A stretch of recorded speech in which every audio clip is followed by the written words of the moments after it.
जब हजरत नूह अल्लाह के हुक्म से कश्ती बना रहे थे। हर रोज एक बूढ़ी मोमिना औरत अपनी छोटी सी घटरी उठाए उनके पास आती। वह कहती, ऐ अल्लाह के नबी, कश्ती कब रवाना होगी? हजरत नूह मुस्कुराकर फरमाते, अभी देर है, वक्त आने दो। वो औरत वहाँ बैठी रहती, पूरा दिन इंतजार करती, फिर शाम होते ही घर वापस चली जाती। ये सिलसिला कई दिनों तक चलता रहा। एक दिन हजरत नूह ने उस बूढ़ी औरत से फरमाया, ए बूढ़ी अम्मा, जब जाने का वक्त आएगा तो तुझे बता दिया जाएगा। वो सर झुकाकर चल दी, मगर दिल में यकीन था कि जब कश्ती चलेगी नबी जरूर बुलाएंगे।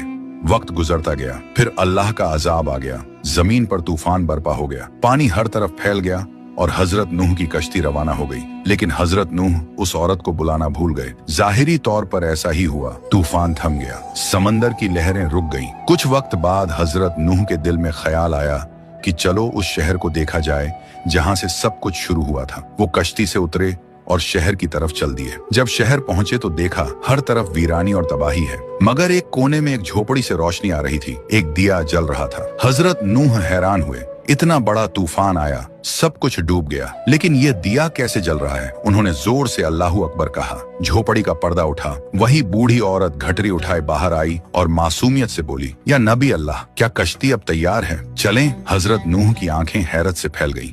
उन्होंने पूछा, ए बूढ़ी अम्मा, तुझे कुछ भी पता नहीं चला? औरत ने सादा दिली से जवाब दिया, क्या नहीं पता चला? या नबी अल्लाह? हजरत नूह बोले, इतना बड़ा तूफान आया, दुनिया डूब गई, बारिशें बरसी, लोगों पर अजाब आया और तुझे कुछ खबर नहीं। वो औरत मुस्कुराकर बोली, या नबी अल्लाह, एक दिन बादल थोड़े गरजे थे और हल्की सी फुहार पड़ी थी। बस हजरत नूह ने आसमान की तरफ देखकर फरमाया, ए मेरे रब, यह क्या मौजा है?